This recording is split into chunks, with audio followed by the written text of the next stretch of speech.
Welcome to Math with Michelle, where math finally makes sense. Whether you're tackling high school math or diving into college algebra, I'm here to break it down step by step with real examples and zero stress. From algebra to functions, graphs to equations, I've got it covered. Hit that like button and let's master math together. Welcome to solving exponential and logarithmic equations. One of the simplest ways that we can do these, if we can get both sides to be like 5 to the x power equals 5 to the third, because the bases match here, we're able to make the exponents match. And we can just say x equals 3. The same thing of log base a of x equals log base a of 9. Since they're both log base a, then what's inside would also have to be equal to make the left side equal the right side. So if we can do that, then that helps us out a lot. If we cannot do that, we're going to have to go ahead and take advantage of both of different ways of solving. And if you watch my rules videos, then that will definitely help there. So let's go ahead and let's take our first example. We're going to have 5 to the power of x plus 1 equals 25 to the power of x minus 3. There's a couple ways we can solve this. However, I'm going to start with just using exponent rules and not having logarithms involved at all. So we know we have 5 to the x plus 1 equals, and I'm going to write x minus 3. I'm going to go ahead and put parentheses around my power. However, I know that 25 is 5 squared. So I've changed the 25 to 5 squared. So now I have double powers. And I would have 5 to the x plus 1 power equals 5 to the 2x minus 6 power. Now, since my bases are equal, my powers must be equal. X plus 1 equals 2x minus 6. We can solve that with basic algebra, your pre-algebra class, right? Subtract an x and add 6, so 7 equals our x value. So we are able to do that. We can substitute this back in, double check, is 5 to the 8th equal to 25 to the 4th? If you did not like that way, there's a second method, and that involves taking the log of both sides. 5 to the x plus 1 equals 25 to the x minus 3. So if I take the log or the natural log, it doesn't matter, I'll write natural log. I'm going to do that on both sides.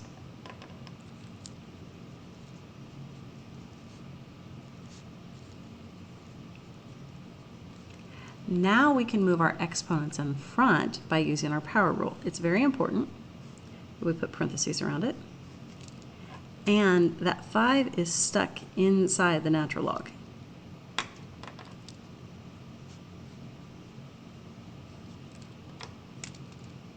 And on this side, the 25 is stuck inside the natural log. Okay, now I know you might think that looks really, really messy. Here's what we're going to do is we're going to test really quick with a calculator. What happens if I were to divide this over to the other side? Okay, so in your Desmos functions, and you're going to utilize natural log of 25 divided by natural log of 5. It works out to be just a nice perfect 2. So that's very beneficial to us, so we're going to go ahead and do that. So if I divide this side by the natural log of 5, and I divide this side by the natural log of 5, the natural logs cancel out, and this part typed in our calculator was just 2. So that gives us x plus 1 equals x minus 3 times 2. Or x plus 1 equals 2x minus 6. Hey, we're right back to the same place, right? X equals 7. So we can utilize logs. By the way, we could have done common log, natural log. We could have done any base, actually. And we would have gotten there. But I wanted to show that both methods result in the same answer so that you know that you can always use either method. To take that a little bit further,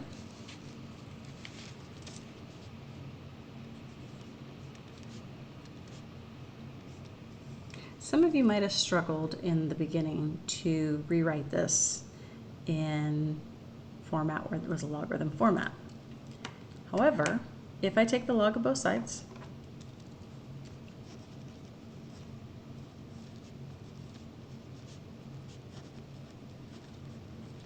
okay, I move my power out front,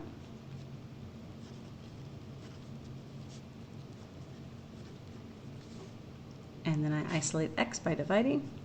Look at x equals log 12 divided by log 5. And now we've isolated x. So we can still solve for x in this way if we didn't want to do the reformat, which is power equals log subscript, and you have what's inside. Now, some of you might have forgotten that to type this into the calculator, we use a change of base rule. In my previous video, I called it the big baby rule, log of the big font divided by log of the baby font. So to go from there to there, that's just the change of base rule. Can we go backwards? Absolutely. So if you are not comfortable with rewriting things in this format from this format, can you take the log of both sides of your equation and then solve? Absolutely. Perfectly 100% acceptable to do. So the idea behind this video is just to do some practice problems of solving. That way you can get an idea for how a lot of them will look. So let's look at this problem here. We're going to have 9 to the 2x equals 1 over 5th root of 3. Now I'm going to go ahead, since so many of these are going to be done with log rules, I'm going to keep this one in exponent rules. I know that 9 is 3 squared, and it's being raised to the 2x.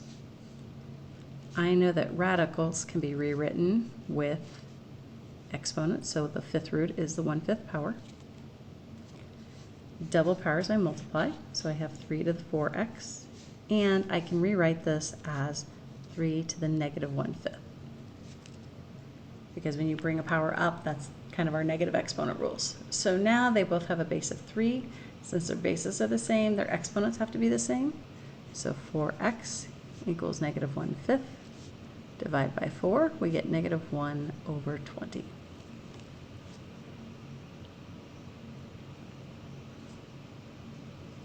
So again, just using our powers, focusing on that. Once the bases match, the exponents match.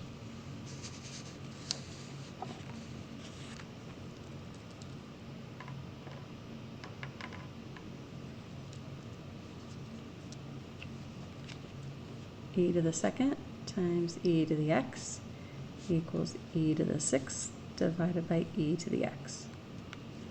Again, this example, everything is based off the variable e. Well, that's not really a variable, right? E is approximately 2.7. So I'm going to rewrite it to where I only have e written once on each side. When I multiply my bases, I'm adding my exponents. So e to the 2 plus x equals, and when I divide, I'm subtracting my exponents. Now I have a base of e on both sides, so my exponents must be equal. 2 plus x equals 6 minus x. I'll add x and subtract 2. So 2x equals 4. And we find out that x equals 2.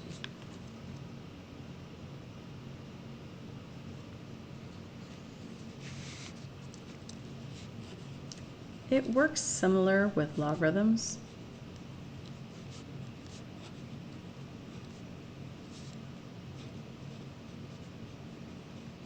Maybe you have this.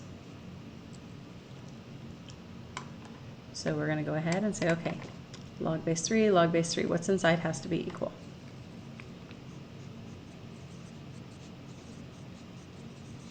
Now there is a small catch here, because your domain has to be allowed. So here, remember, our x's have to be greater than negative 5, because x plus 5 itself has to be greater than 0. Not greater than or equal to 0, but greater than 0. And the same thing over here, 2x plus 8 has to be greater than 0. So x has to be greater than -4. This is more restrictive, so make sure all of our x values, if we get an answer, is greater than -4. So now let's solve. We're going to subtract an x, and we're going to subtract 8. That is bigger than -4, so it is an okay thing to have. If we substitute it here, we'll get 2. If we substitute it over here, we'll also get 2, and it's actually something that can be done. So the same idea can happen in logarithmic form, but you have to make sure that you don't have a domain error. So that's a little extra catch with our logarithms.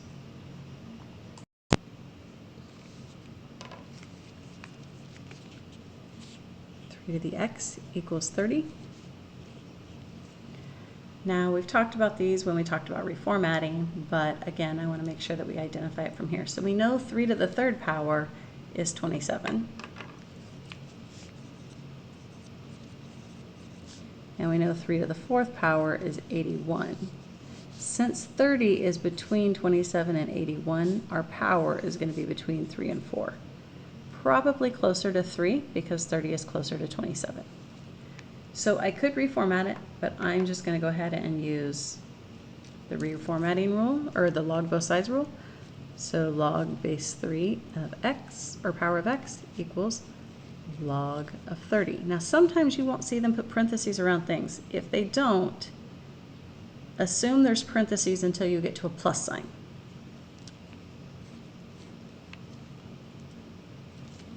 For example, if they say log 5z plus 2, and they didn't write parentheses, we would assume the parentheses around the 5z, because they did not include the plus 2 inside the logarithm themselves. We cannot include it.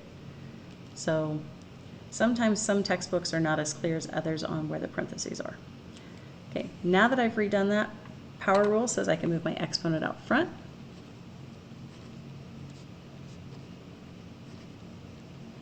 And then we're going to divide.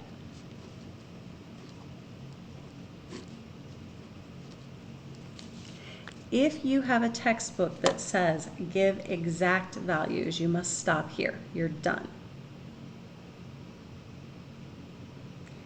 If you have a textbook that says you can round, then you're able to go ahead and type log 30 divided by log 3 into a calculator, and you get approximately 3 point, we like to use several decimal places with these, 3.0959. So generally try to give at least 4 decimal places with logarithms because of rounding errors and things like that. So let's try one similar to it, but slightly different.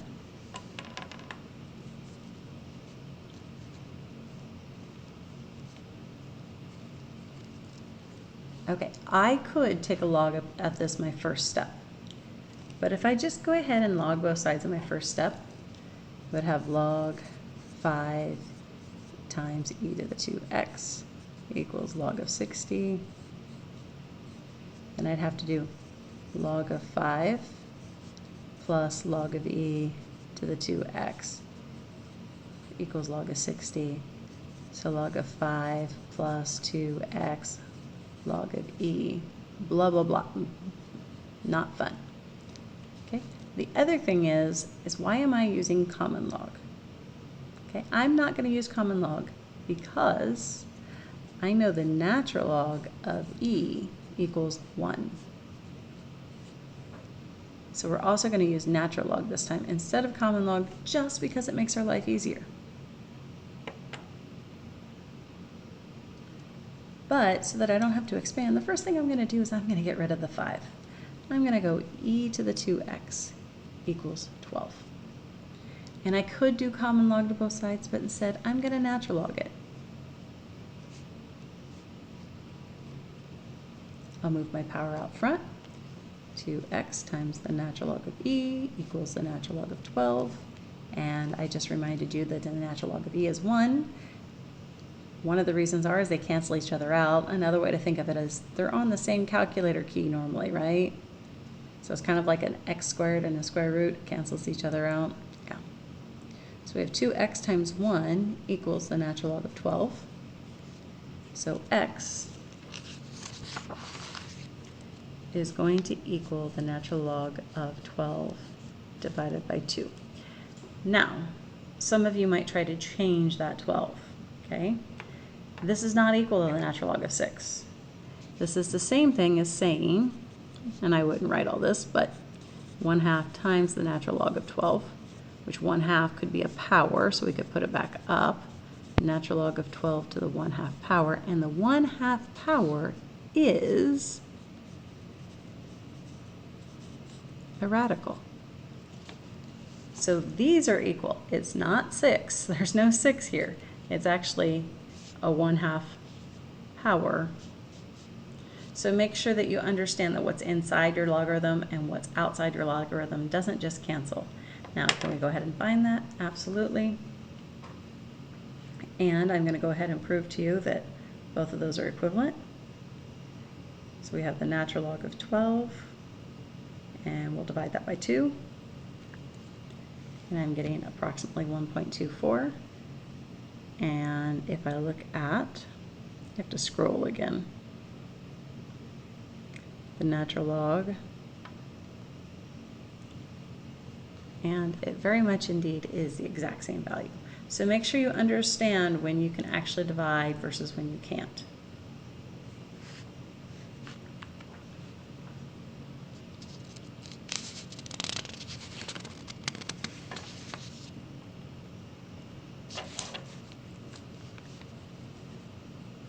So with 10 to the x plus 3 equaling 835, the first thing I'm going to do here is I'm going to subtract 3. So we'll have 10 to the x equals 832. Now, this is base 10, so would I common log or would I natural log? I'm going to common log.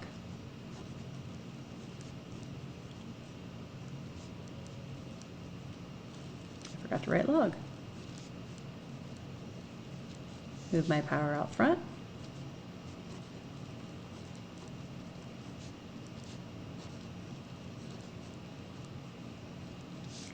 Because the base and what's inside match, this equals 1. So x times 1 is just x.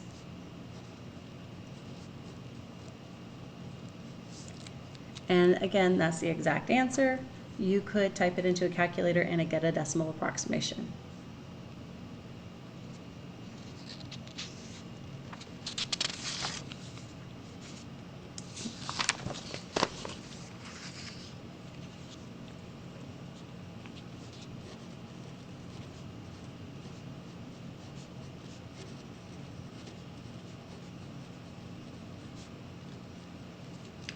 Okay, so here we have a logarithm problem.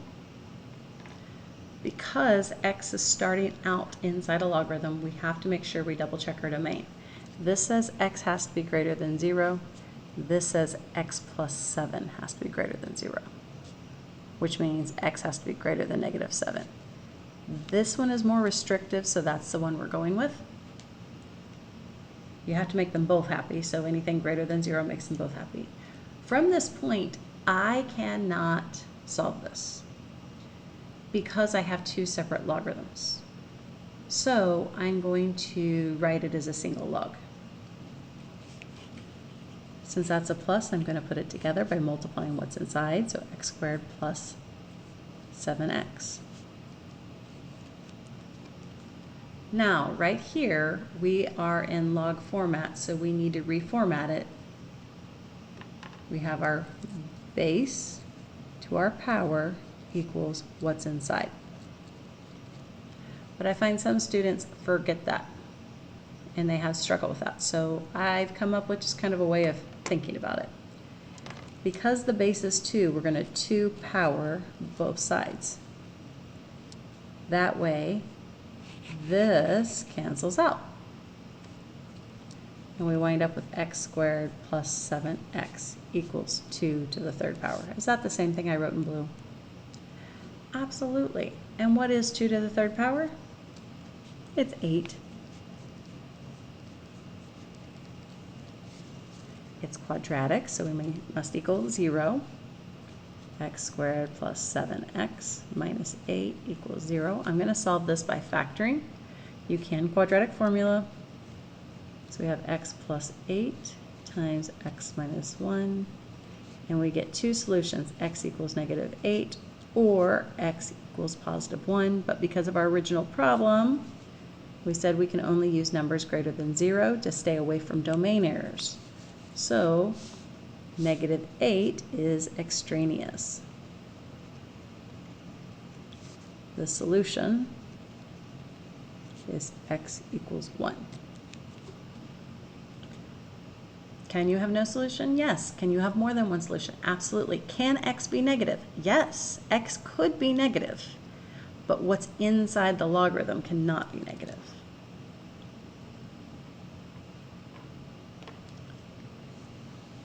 Okay, let's look at this. 2 log of x minus log of 7 equals log of 112.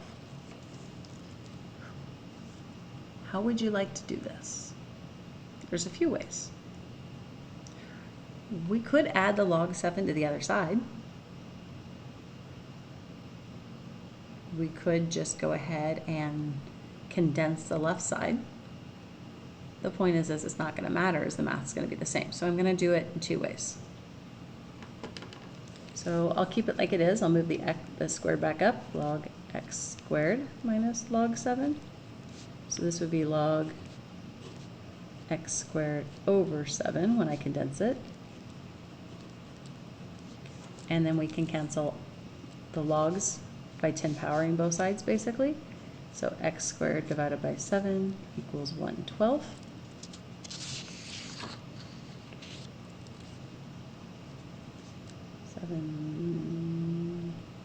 Thinking in my head, 7 plus 70 plus 14, 784. Now, normally when we do the square root, we do plus or minus. But in this case, we're not going to do plus or minus. The reason is x has to be greater than 0.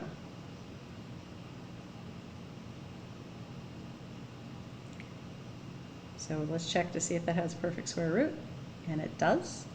So instead of x equaling positive or negative 28, it's just going to be 28 because x must be greater than 0 since it's inside a logarithm.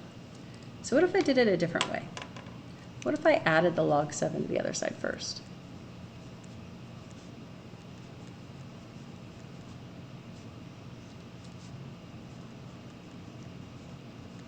Okay, so my power would go up and I'd have log of x squared. And to put these together, we'd have to multiply 112 times 7. And then we could cancel our logs out. Is that the same work? Absolutely. We're still going to square root it. Technically it's plus or minus 28, but only positive 28 is the answer.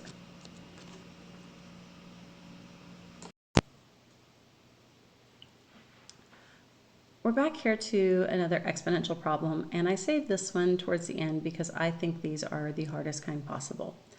And the reason is 3 has nothing to do with 7, and 7 has nothing to do with 3, so I kind of waited. There is the proper way to do it, and then there's the approximation way of doing it, and depending on what level of math you're at, it depends on which way you're going to do it. So trying to reformat this and writing just x equals log base 3 or something like that is not super effective. So this one is most effective if I take the log of both sides.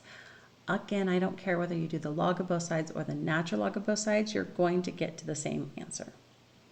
I'm going to do common log today.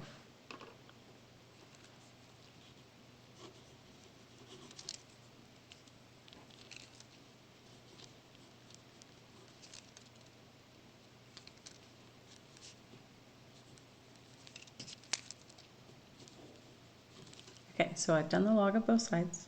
This is going to allow me to move my power up front.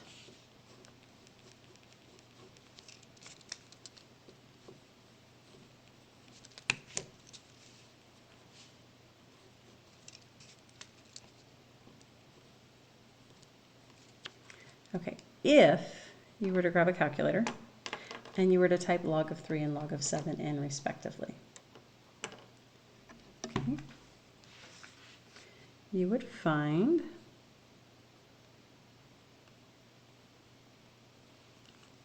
and again, we're going to clear those out. Functions. I don't have my regular calculator at home here today, so that's why we're doing it this way. And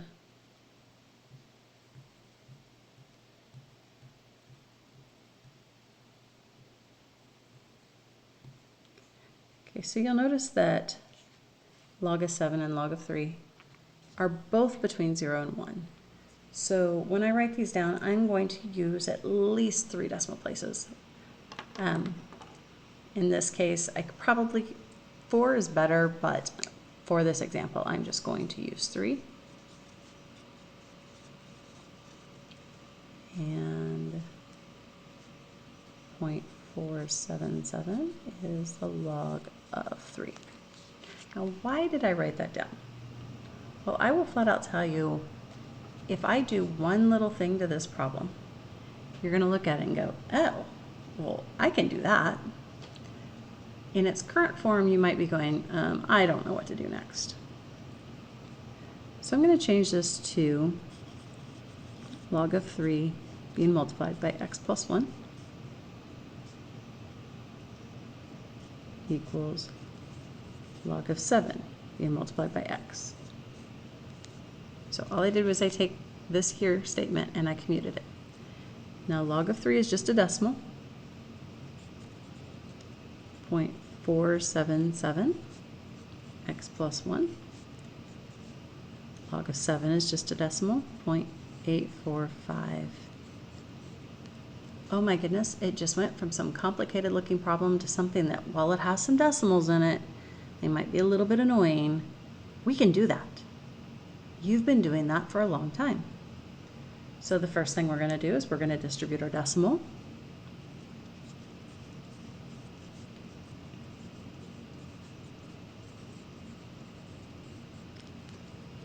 And then we're going to subtract the 0.477x to the other side, right? So that'll leave us with 0.477 equals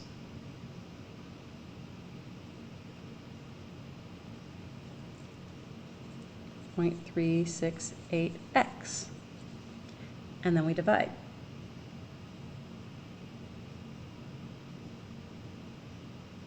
We're going to take our 0.477 and we're going to divide it by our 0.368. And we're going to find out 1.2962 is approximately going to be our x. Now that is rounded. And we could have had rounding error that happens because we rounded so early. But we were able to get to an answer.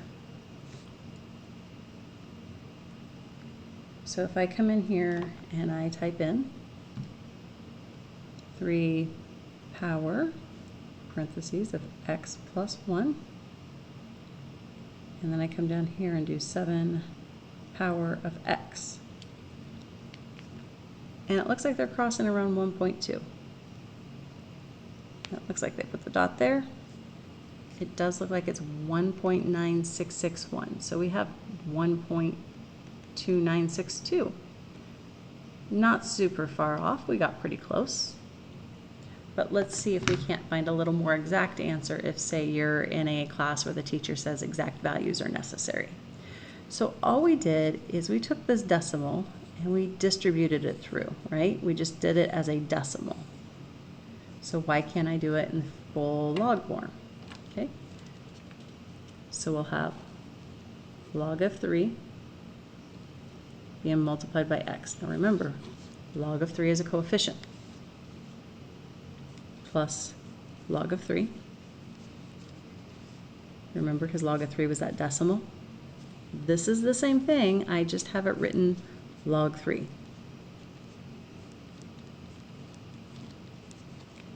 Okay, and I have log 7 instead of 0.845. Then we took this one right here and we subtracted it to the other side with that one, correct? So that would give us log of 3 equals x times the log of 7 minus x times the log of 3. And then we combine like terms because we did the 0.845 minus that 0.477 actually. And we can do that technically because we're factoring out the x.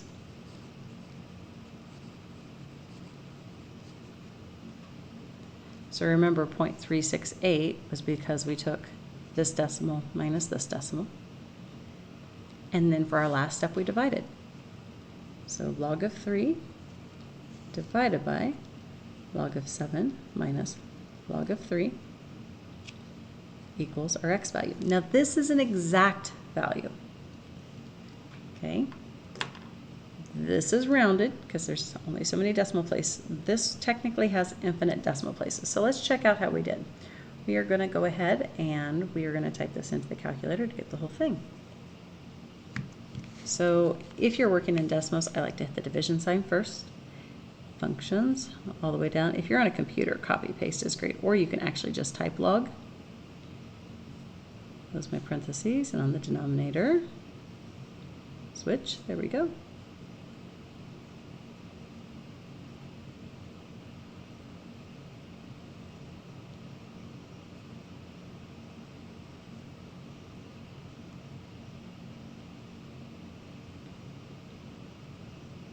And there's that 1.2966, which is actually what we were finding here in the picture, 1.91296661. If you'll notice that was also rounded. It's 1.296606943. Again, still rounded, but 1.2966. Whereas we had 1.2962. So we were off by about 4/10,000ths, which isn't bad because we did round our decimals. So this way I went ahead and rounded initially. That way I could work with it like it was an algebra 2, or sorry, not an algebra 2, pre-algebra and algebra 1 problem. Or I kept it over here in this is basically a college algebra format, so that we could make sure we were prepping for that next level. Again, whichever way you do it depends on what you need, but that is something that we can utilize to help us solve. So one last thing we're going to do is we're going to apply this to the word problem. Okay. So you have $25,000 that you can invest.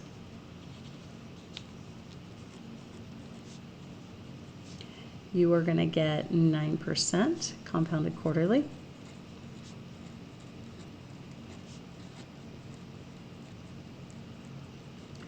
And you want to leave it in there until it reaches 500,000. So how long?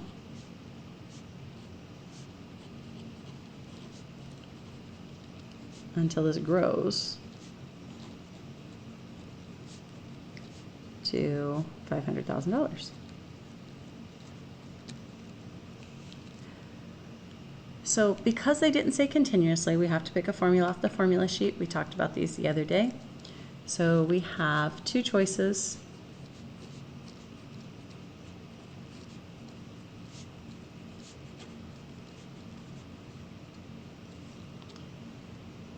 Because they said quarterly, that means we can count the number of times a year. That means n is 4. So we're going to use the one with an n value. Okay. We want to end with 500,000.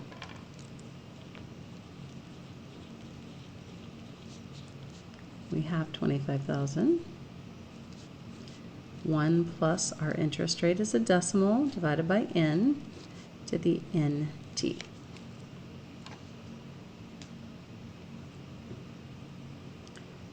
Now, we kind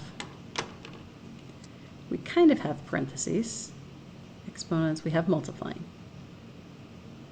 Right? We have parentheses, exponents, and multiplying. But I said we kind of have parentheses because we can actually simplify what's in there. We can do 1 plus 0.09 divided by 4, and we get, I'll rewrite this.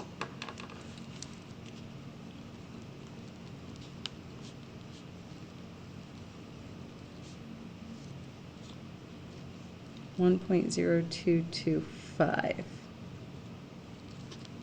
So we really don't have parentheses. We just have a base to a power. So when we're working backwards, we don't have subtracting or adding or division, but we do have multiplying, so we're going to get rid of that first. We're going to get rid of that by dividing.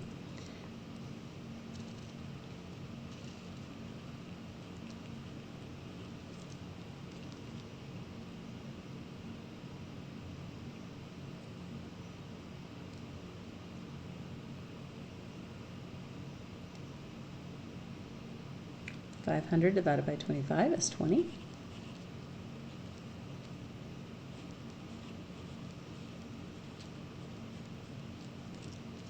I need to get that exponent down. The only way to get the exponent down is to log both sides. This time, because I feel like it, we're going to do natural log.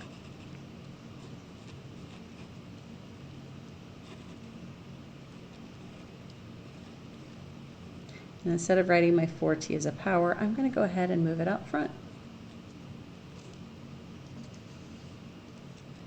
So now, if I take the natural log of 20 divided by 4 natural log 1.0225, that will tell me how much time in years. So how many years is it going to take me to grow my money here? Okay. So division sign first, functions all the way down to natural log. And we have 20, and in our denominator, if you're using a basic scientific calculator, it does not do a very good job of vertical fractions. So make sure if you're using a basic scientific and can't write vertical fractions, you use parentheses around the whole thing on the denominator. If you're using a calculator that does vertical fractions, then that makes it a little bit nicer for you because you won't have order of operations error. Okay. It is going to take us 33.66 years. So I'll just say 33.7 years.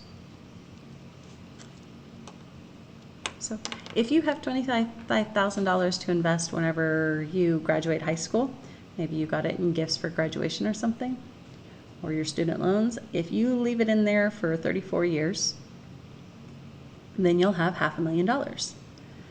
If your spouse does that as well, then you guys together will have $1 million, right? So please keep in mind that that snowball effect happens, and you can actually solve for how long it'll take for your investment to grow using these ideas. Thanks for learning with me here on Math with Michelle. If this helped, give it a like and don't forget to subscribe for more clear and simple math lessons. Got a question or topic you want me to cover? Then drop it in the comments. Until next time, keep practicing, stay curious, and remember, you've got this.